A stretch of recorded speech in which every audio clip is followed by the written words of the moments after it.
Halo, Om Swastiastu, salam sejahtera. Ya, kembali bersama saya Nyoman Danu yang pada kesempatan ini akan membahas materi lanjutan dalam mata kuliah pariwisata berkelanjutan, yaitu konsep pariwisata berkelanjutan. Nah, dalam konsep pariwisata berkelanjutan yang pertama kita akan membahas mengenai pembangunan berkelanjutan.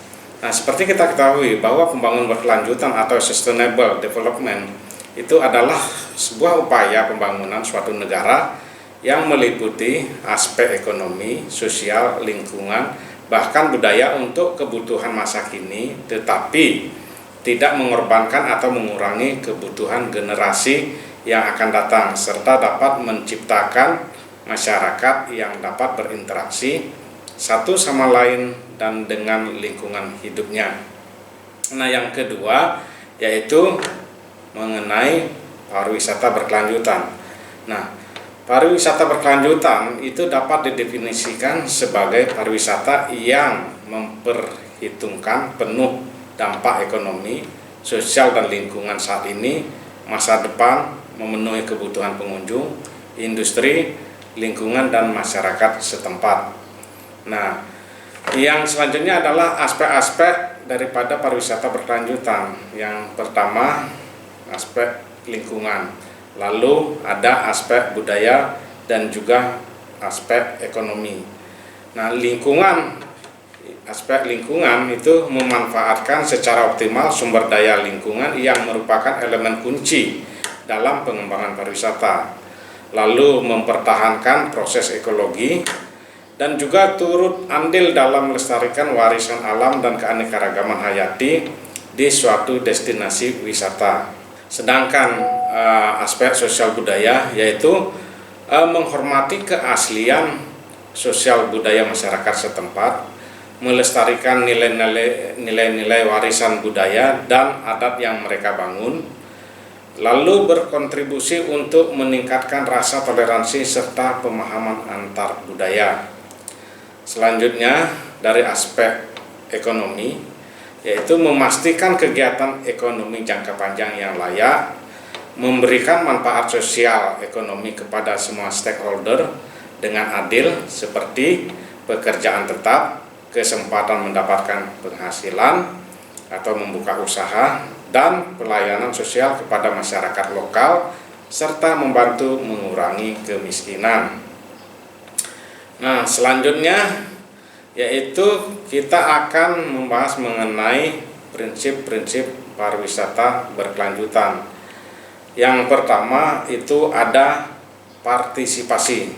Nah, masyarakat setempat harus mengawasi atau mengontrol pembangunan pariwisata dengan ikut terlibat dalam menentukan visi pariwisata, mengidentifikasi sumber-sumber daya yang akan dipelihara dan ditingkatkan, serta mengembangkan tujuan-tujuan dan strategi-strategi untuk pengembangan dan pengelolaan daya tarik wisata. Nah, masyarakat juga harus berpartisipasi dalam mengimplementasikan strategi-strategi yang telah disusun sebelumnya.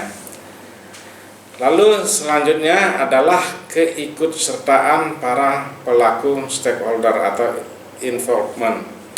Nah, di sini para pelaku yang ikut serta dalam pembangunan pariwisata itu meliputi kelompok dan institusi LSM atau lembaga swadaya masyarakat, lalu kelompok sukarelawan, pemerintah daerah, asosiasi wisata, asosiasi bisnis, dan pihak-pihak lain yang berpengaruh dan berkepentingan serta yang akan menerima dampak dari kegiatan pariwisata tersebut. Selanjutnya adalah kepemilikan lokal. Nah, pembangunan pariwisata harus menawarkan lapangan pekerjaan yang berkualitas untuk masyarakat setempat. Nah, fasilitas penunjang kepariwisataan seperti hotel, restoran, dan sebagainya itu seharusnya dapat dikembangkan dan dipelihara oleh masyarakat setempat. Beberapa pengalaman menunjukkan bahwa pendidikan dan pelatihan bagi penduduk setempat serta kemudahan akses untuk para pelaku bisnis atau wirausahawan setempat benar-benar dibutuhkan dalam mewujudkan kepemilikan lokal. Nah, lebih lanjut, keterkaitan antara pelaku-pelaku bisnis dan masyarakat lokal harus diupayakan dalam menunjang kepemilikan lokal tersebut. Selanjutnya adalah penggunaan sumber daya yang berkelanjutan. Pembangunan pariwisata harus dapat menggunakan sumber daya dengan berkelanjutan, yang artinya kegiatan-kegiatannya harus menghindari penggunaan sumber daya yang tidak dapat diperbaharui secara berlebihan. Nah, hal ini juga didukung dengan keterkaitan lokal dalam tahap perencanaan, pembangunan, dan pelaksanaan, sehingga pembagian keuntungan yang adil dapat diwujudkan. Nah, dalam pelaksanaannya, kegiatan pariwisata harus menjamin bahwa sumber daya alam dan buatan dapat dipelihara dan diperbagi dengan menggunakan kriteria dan standar-standar internasional. Selanjutnya, mewadahi tujuan-tujuan masyarakat. Nah, tujuan-tujuan masyarakat hendaknya dapat diwadahi dalam kegiatan pariwisata agar kondisi yang harmonis antara pengunjung atau wisatawan, tempat dan masyarakat setempat dapat terwujud. Misalnya, kerjasama dalam wisata budaya atau cultural tourism, partnership, dapat dilakukan mulai dari tahap perencanaan, manajemen, sampai pada pemasaran. Lalu selanjutnya adalah daya dukung. Daya dukung atau kapasitas lahan yang harus dipertimbangkan meliputi daya dukung fisik, alami, sosial, dan budaya. Pembangunan dan pengembangan harus sesuai dan serasi dengan batas-batas lokal dan lingkungan. Nah, rencana dan pengoperasiannya seharusnya dievaluasi secara reguler sehingga dapat ditentukan penyesuaian ataupun perbaikan yang dibutuhkan. Skala dan tipe fasilitas wisata harus mencerminkan batas penggunaan yang dapat ditoleransi. Selanjutnya, monitor dan evaluasi. Nah, kegiatan monitor dan evaluasi pembangunan pariwisata berkelanjutan mencakup yaitu penyusunan pedoman, evaluasi dampak kegiatan wisata, serta pengembangan indikator-indikator dan batasan-batasan untuk mengukur dampak pariwisata. Nah, pedoman ataupun alat-alat bantu yang dikembangkan tersebut harus mencakup skala nasional, regional, dan juga lokal. Selanjutnya adalah akuntabilitas. Nah, perencana pariwisata harus memberikan perhatian yang besar kepada kesempatan mendapatkan pekerjaan, pendapatan, dan perbaikan kesehatan masyarakat lokal yang tercermin dalam kebijakan-kebijakan pembangunan. Nah, pengelolaan dan pemanfaatan sumber daya alam seperti tanah, air, dan udara harus menjamin akuntabilitas serta memastikan bahwa sumber-sumber yang ada tidak dieksploitasi secara berlebihan. Selanjutnya adalah pelatihan. Nah, pembangunan pariwisata berkelanjutan itu membutuhkan pelaksanaan program-program pendidikan dan pelatihan untuk membekali pengetahuan masyarakat dan meningkatkan keterampilan bisnis, atau juga di sini bisa juga vokasional dan juga profesional. Pelatihan sebaiknya meliputi topik tentang pariwisata berkelanjutan, manajemen perhotelan, serta topik-topik lainnya yang relevan. Selanjutnya adalah promosi.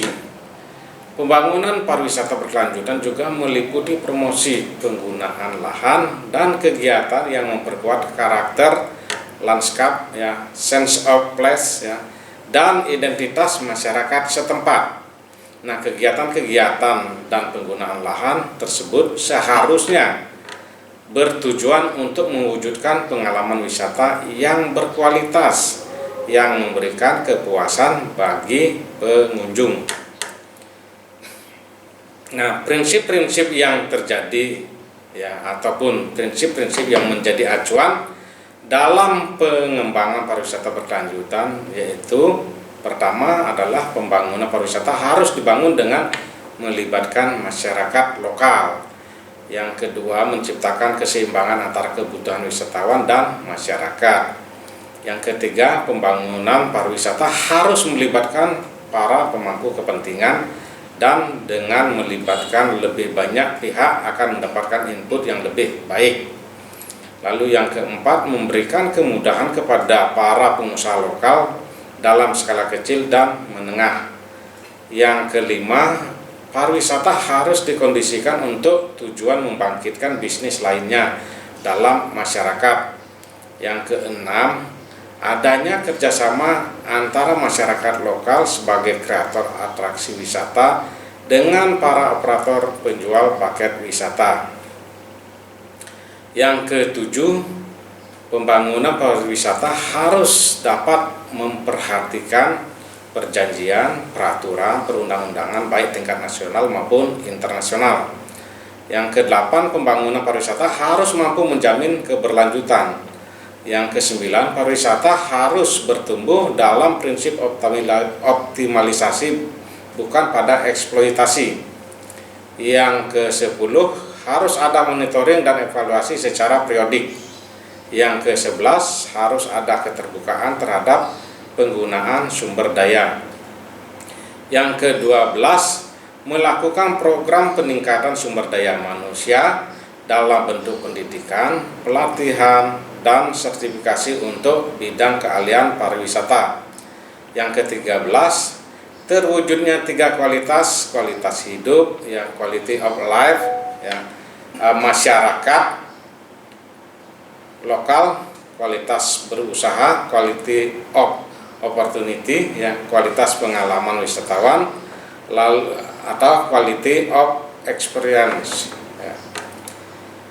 Jadi proses penyelenggaraan kepariwisataan terkait kebijakan itu harus mengacu kepada berpartisipasi dalam pengendalian pembangunan, melakukan pemantauan terhadap kegiatan pariwisata yang berpotensi menimbulkan dampak buruk terhadap lingkungan alam dan sosial budaya, melakukan advokasi atas hak budaya dan intelektual, mengevaluasi dampak ekonomi bagi peningkatan kesejahteraan dan kualitas hidup masyarakat.